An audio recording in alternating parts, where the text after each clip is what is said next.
এবার ঈদেও হয়নি ফেরা ঘরে, প্রিয়জন ছাড়া ঈদ কাটে মোর একলা অচিনপুরে।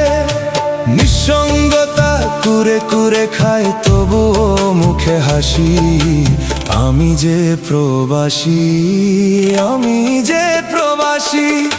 সবাই ভাবে প্রবাস মানেই রঙের দুনিয়া, কেউ তো দেখে না এই বুকে কি যে যন্ত্রণা। তবুও ভালো থাকুক তারা যাদের আমি ভালোবাসি, আমি যে প্রবাসী।